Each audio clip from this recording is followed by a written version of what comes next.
So how do you decide what you need to be working on and what you don't need to be working on? Very difficult. I try to put the priority. What is a priority? Now, I have, one of the main things I utilize is this for a client? Because I had to prioritize client items over my projects. Because see, I have projects that I'm working on that are for my business or for my nonprofit. Yeah, big idea you have. Right, that I have, versus I have this client issue. So I have to prioritize client issues first for two reasons. Number one, if you don't get clients' work done in a timely manner, they won't be clients very long. And number two, as an attorney, if you don't get clients' matters done in a timely manner, you could get a bar complaint. Which would impede my ability to continue to practice law. So I'll try to prioritize what is the most pressing, what is the highest priority, and put it there. And then what's the time period? Because as a lawyer, I'm trained to work within deadlines. That's what I do. So if I know something's going to take 20 days, that's not a high priority. It's something that's going to be due in 3 days. Let me ask you this here.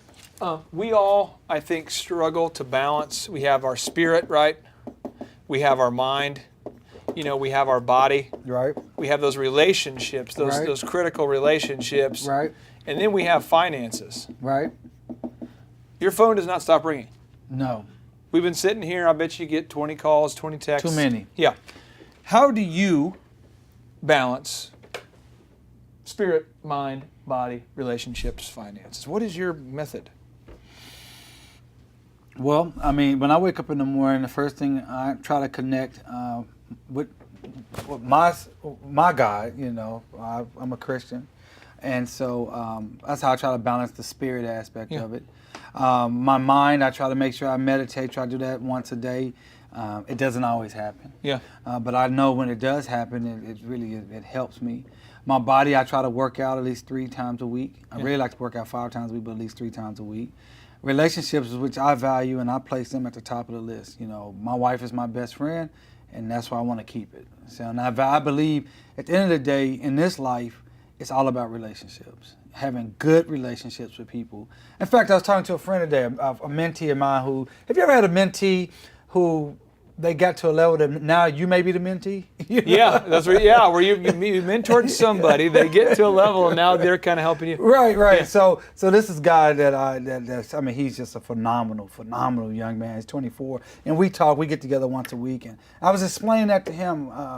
He was talking about what he's trying to get into a business. I said, well, just remember, regardless of everything, make sure you keep your relationship strong. That's your biggest asset outside of your time. And as far as finances, just try to do what's best for the business. One of my favorite shows on TV, even though it's on right now, in fact, is Shark Tank. Oh. I love Shark Tank. You do? I love it. I love that show. What do you like about it? I love the fact that it's what we're doing here.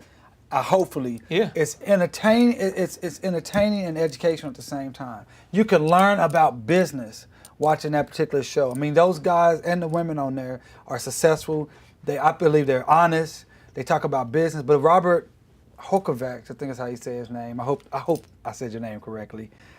He said something. When you're talking about finances, do what's best for the business, and everything else will work out. I think that's a strong statement.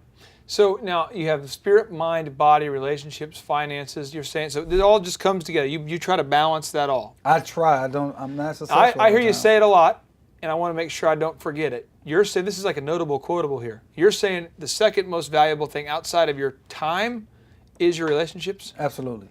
So time is your number one asset in your mind? Absolutely. Really? Absolutely. How so? My time is what I trade. That's what anybody really trades. Is their time. What are you going to do? The one equalizer that we all have in this life, from David Robinson, who's 7 feet, to Shaquille O'Neal, to LeBron James, to Deion, whoever you are, we all have 24 hours. And we all can decide how we're going to utilize it, period. I love that.